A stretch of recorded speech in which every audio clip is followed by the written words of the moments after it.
et c'est Crime Story. Crime Story, les rendez-vous d'Alfred Hitchcock, racontés par Serge Sauvion. Aujourd'hui, accord prénuptial de Roy Carroll.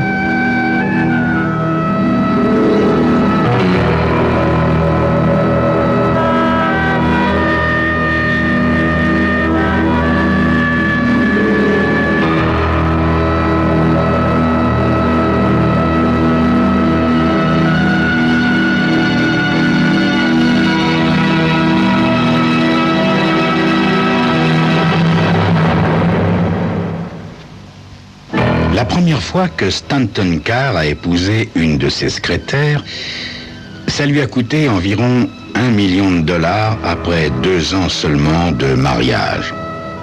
Cette garce avait pris d'excellents avocats pour son divorce. Quand, 10 ans plus tard, il remet ça, toujours avec une de ses secrétaires, Stanton prend des dispositions. Il fait signer un accord à sa tendre fiancée stipulant qu'en cas de séparation, elle n'aurait droit qu'à $1 000 par année de vie commune. Bien entendu, l'accord serait caduc si c'était lui, Stanton, qui demandait le divorce. Chat échaudé, n'est-ce pas? Pour l'ex-secrétaire Irma, cet accord ne tire pas à conséquence. Ça n'est pas qu'elle soit vraiment amoureuse de son ex-patron, mais il lui plaît suffisamment pour croire que leur union durerait. Surtout dans le cadre de cette villa de Beverly Hills. D'autant qu'à 30 ans passés, il y a longtemps qu'elle a renoncé à attendre le prince charmant. Elle ne cherche plus dans le mariage que le confort et la sécurité. Il n'y a dès lors aucune raison qu'elle ne se comporte pas en parfaite épouse. L'ennui, c'est qu'on ne peut jamais prévoir avec les princes charmants. En effet, après 5 ans de bons et loyaux services conjugaux, le dit prince se présente en la personne de Gary Summers, employé dans l'entreprise de son mari et maître nageur à l'occasion. En effet, Stanton est président d'une œuvre caritative s'occupant d'enfants handicapés. Quand l'association décide d'organiser des séances de natation, il propose immédiatement la piscine de sa propriété et s'engage à embaucher un maître nageur. Plutôt que passer par une annonce dans la presse, il consulte la liste de son personnel et remarque Gary Summers, un nouveau, qui a travaillé comme maître nageur les 5 derniers étés. On n'est jamais si bien servi que par soi-même, n'est-ce pas? Ils se mettent d'accord pour une séance tous les samedis de 13 à 15 heures. Le premier samedi, après un déjeuner mortel, Irma gare sa voiture près de l'autocar qui a amené les enfants et se dirige vers la piscine. Elle est de mauvaise humeur et se dit que la vue de toute cette jeunesse l'égaiera sûrement. À croire que la piscine a été envahie par un banc de poissons volants, ça saute et ça batifole de partout. Elle amorce un sourire de tendresse quand elle remarque l'homme bronzé en slip de bain au bord de l'eau. Inconsciemment, son sourire s'agrandit, puis se fige. Son cœur fait un bond, un délicieux pincement étreint son ventre. L'homme est grand, mince, avec de longs muscles de sprinter. Ses cheveux noirs bouclés dégagent un charme enfantin. Jamais, au grand jamais, elle n'a rencontré un homme qui l'attire de façon aussi immédiate, aussi foudroyante. Elle s'efforce de rejeter ses témoins en se disant que cet effet est bien plus jeune qu'elle, que les princes charmants et les coups de foudre, ça n'existe pas. Dès qu'il l'aperçoit, il lui sourit et se dirige vers elle. « Madame Carr, je m'appelle Gary Summers », fait-il en tendant la main. En se mettant à bredouiller, elle serre cette main chaude et musclée. Vous devez être ce maître nageur, c'est ça? Tandis que l'autre acquiesce avec un sourire éclatant, elle aperçoit du coin de l'œil Edith Bulprout, un membre de l'association en train de rassembler les enfants pour rentrer. Son désir incoercible de rester avec cet inconnu l'a fait minauder. J'ai envie de me baigner. Si le cœur vous en dit, vous pouvez me tenir compagnie. Le sourire de Summer change imperceptiblement, s'agrandit et, de courtois qu'il était, devient carnassier. Vous savez, le sourire d'un chat qui entre dans une volière. En attendant que les enfants soient partis, nous pourrions boire quelque chose, s'entend-elle dire, complètement subjuguée. Je ne voudrais pas abuser, Madame Carr, dit Summer. Et puis, je ne sais pas si Monsieur Carr apprécierait. Il est au golf. Ensuite, il ira à son club de bridge. Il rentrera tard. Ne vous en faites pas. S'énerve-t-elle, horrifiée par ce qui lui arrive. Bien entendu, après le verre, ils ne sont jamais retournés à la piscine. Au début, ça n'est pour Irma qu'une aventure purement physique. Elle se rassure en se disant qu'une incartade tous les 5 ans, ça n'est pas bien méchant. Mais bientôt, les confidences s'ajoutent à l'enivrement des sens. Ils s'aperçoivent tous deux qu'ils ont beaucoup de points communs. Un passé semblable, la tendresse s'installe. Et qui dit tendresse, dit projet. C'est ainsi qu'un soir, dans un petit motel, alors qu'il fume une cigarette sur le point de se quitter, Gary Summer lui avoue, en regardant le plafond, « Je n'ai qu'un désir, Irma, un seul. Posséder mon propre atelier de mécanique. » Légèrement déçue de ne pas être l'unique objet du désir, elle répète d'une petite voix, « Un atelier de mécanique ? Eh oui, en 5 ans je serai millionnaire et je pourrai vivre avec toi. Tu veux vivre avec moi, Irma ? Oh, mais tu le sais bien, idiot, fait-elle rassérénée. Le problème est que je suis mariée. Le problème ? Mais au contraire, mon amour, fait Summer sans quitter le plafond des yeux. Ce serait plutôt la solution. Écoute-moi. En Californie, les juges sont généralement bienveillants envers les épouses de millionnaires. Avec un bon avocat, tu pourrais gagner le divorce et te faire quelques centaines de milliers de dollars. Et avec cette somme, j'aurais de quoi ouvrir mon atelier. Irma part d'un rire sans joie. Trop tard, mon pauvre Gary. Tu aurais eu davantage de chance voici 10 ans avec sa première femme qui a gagné le gros lot, elle. Il se dresse sur un coude. Qu'est-ce que tu veux dire ? Stanton m'a fait signer un papier avant notre mariage, stipulant que si je demandais le divorce, je n'aurais droit qu'à 1 000 $ par année passés en sa compagnie. Avec ça, mon pauvre amour, tu aurais à peine de quoi acheter quelques tournevis, dit-elle en lui caressant amoureusement le torse. Gary fait la grimace. Je veux vivre avec toi, Irma. Mais pas dans la misère. Il faut trouver le moyen de lui soutirer de l'argent avant que tu ne le quittes.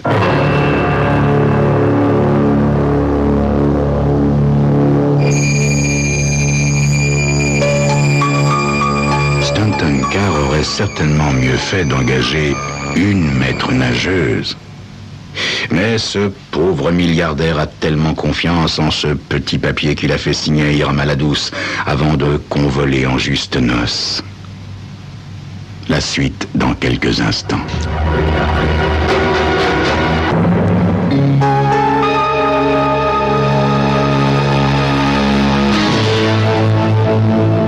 Alors qu'il quitte le motel, Gary Summer demande négligemment: es-tu couché sur son testament ? Il se raidit, s'écarte de lui et le regarde dans les yeux. J'espère que c'est une plaisanterie, Gary. Il part d'un petit rire gêné. Mais bien sûr, mon chou. Est-ce que j'ai la tête d'un tueur ? Elle scrute son visage, souriant, et décide que non. Soulagée, elle se blottit contre lui et l'embrasse tendrement avant de monter dans sa voiture. Après avoir roulé quelque temps en silence, il se hasarde à lui demander: Irma, Es-tu moralement contre les crimes qui ne vont pas jusqu'au meurtre? Qu'est-ce que tu veux dire, Gary? Je ne comprends pas. Jusqu'où irais-tu pour lui soutirer de l'argent? Aucun acte criminel, tranche-t-elle. Je n'ai pas l'intention de finir mes jours en prison, même pour toi, Gary. Ok.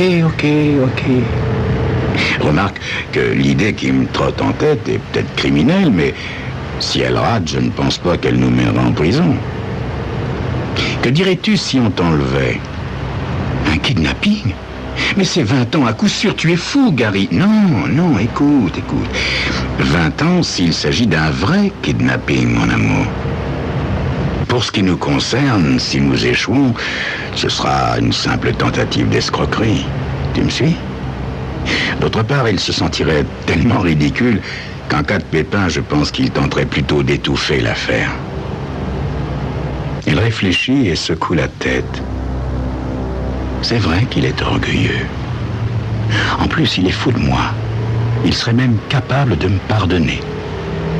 Tentons le coup, Irma, mon amour, tentons le coup. Nous ne serons pas gourmands. Nous nous contenterons de 250 000 $. De quoi ouvrir mon atelier mécanique. Stanton n'ira pas jusque-là. S'il m'aime, il aime aussi l'argent. Il est dur en affaires. Et puisque tu me dis qu'il est fou de toi, il ne risquerait pas ma peau, mais pas ces 100 000 $, je suis certaine qu'il préviendra le FBI pour avoir une chance de récupérer la somme. Est-ce que 100 000 $ ne suffirait pas pour démarrer ton affaire? Oui, peut-être. Admet-il après quelques instants. Ouais, c'est mieux que rien, qu'une balle perdue. Et puis tu connais ses réactions mieux que moi. D'accord, mon ange. Mais avoue que nous ne sommes vraiment pas gourmands. Disons que nous sommes réalistes, Gary. Il ne faut pas plus d'une semaine à Gary pour concocter l'opération. Après une soirée de récapitulation, Irma passe à l'action un mardi vers midi. Elle gare sa voiture devant le bureau de son mari. Il est en train de dicter une lettre à sa secrétaire quand elle entre dans la pièce.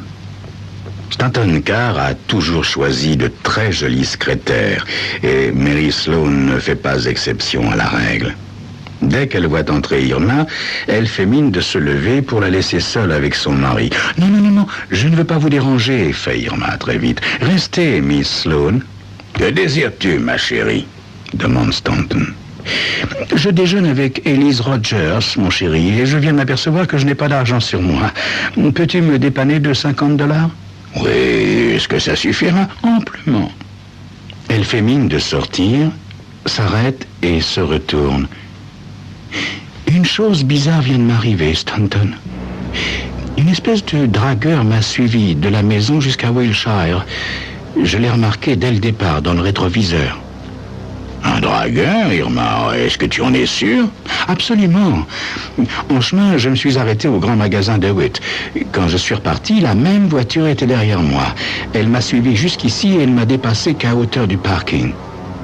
Il n'est pas dit que ce soit un dragueur, mais j'aime pas beaucoup ça. J'ai relevé son numéro à tout hasard. FBH 548, une Ford noire. Tu as bien fait, Irma. Je vais faire vérifier l'identité du chauffeur. J'ai un ami au service carte grise.